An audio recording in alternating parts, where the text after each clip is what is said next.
மதுரையில் புதூர், அரசு ராஜாஜி மருத்துவமனை, திடீர் நகர், மேலவாசல், ராமராயர் மண்டபம், ஆரப்பாளையம், ஆணையூர், பழங்காநத்தம், ஜெய்ஹிந்த்புரம் உள்ளிட்ட பகுதிகளில் 12 அம்மா உணவகங்கள் செயல்பட்டு வருகின்றன.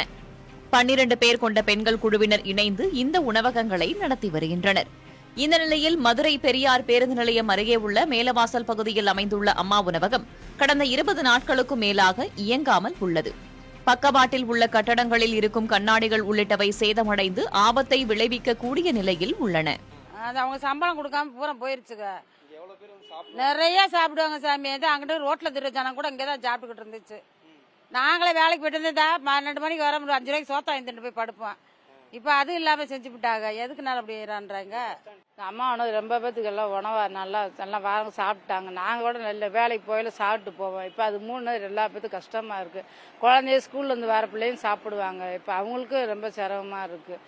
நானும் இது வரைக்கும் இங்கே தான் சாப்பிட்டு இருந்தோம். 12 மணிக்கு ஆயிடுச்சுன்னா 12 மணிக்கு வேலை முடியும். அப்போ வந்து சாப்பிடுவோம். இப்போ இந்த 2 மாதம் இல்லை. என்னன்னே காரணம் தெரியாது. கஷ்டப்பட்டு இங்கே வந்து வர்றவங்கெல்லாம் சாப்பாடுக்கு இங்கே தான் சாப்பிடுவாங்க. லெமன் சாதம், தோசை, இட்லி எல்லாமே கிடைக்கும். தயிர் சாதம் கிடைக்கும், வெண்பொங்கல் கிடைக்கும். அப்படி இருந்தவங்க இப்போ இந்த 2 மாசமா அடைச்சதுனால ரொம்ப மக்கள் சிரமப்படுறாங்க சாப்பாடுக்காண்டி.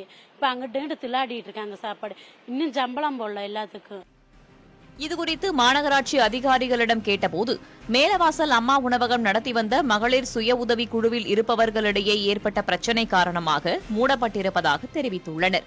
புதிய மகளிர் குழுக்களை உருவாக்க பரிசீலனை அனுப்பப்பட்டிருப்பதாகவும் இன்னும் சில நாட்களில் பெரியார் பேருந்து நிலையம் அருகே உள்ள அம்மா உணவகம் திறக்கப்படும் என்றும் உறுதியளித்தனர்.